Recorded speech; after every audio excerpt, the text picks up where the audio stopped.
Hi, this is Karen Cardell with Arctic IT, and we're going to take a look at closing the receivables in Dynamics GP. So first, we're going to want to make sure that everything is posted. So over here in sales, we're going to make sure our sales batches and our cash receipts and any invoicing, if we're using that module, we can use series post to do that, or receivable batches, etc. We're going to make sure that all of that is closed first. Then we have an optional tool that we can use to remove paid transactions that will go ahead and remove everything from history. You can still see it, but you won't be able to act on it. You can't do any voids or anything like that, but it helps a lot if you have a large database and you want to do some cleanup. So to do that, we can go to Tools, and then we can go to Routines, and we can go to Paid Transaction Removal. We can remove it by customer ID. We have a lot of options.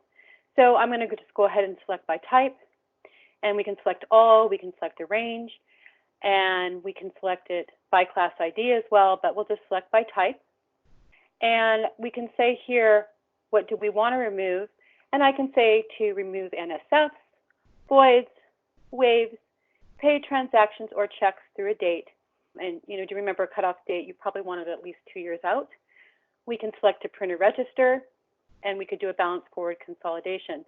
In this case, we can remove paid transactions. I'm not going to go ahead and do this step, just showing you this window. You can always contact us if you wanted any help on completing that process.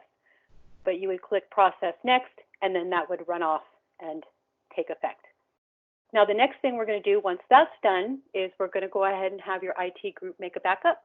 So have them make a backup of GP before we go to the next step, which is to actually close the year. So we're going to go to Routines, Year End Close, and we're going to go ahead and we're going to close our fiscal year. And it will let us know when the last closing date was, so we make sure we're closing the correct year.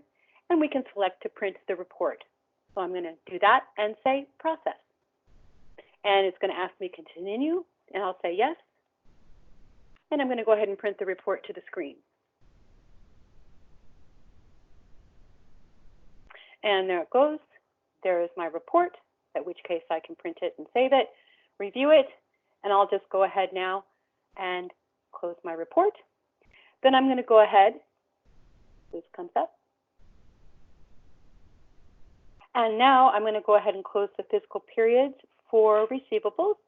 So we'll go ahead and go to Administration, and then we're going to go ahead and go to Company, Fiscal Periods. I'm going to go ahead and select my year. And I am going to now mark the sales module to close all the fiscal periods so that no further transactions can occur. And I'm going to say OK.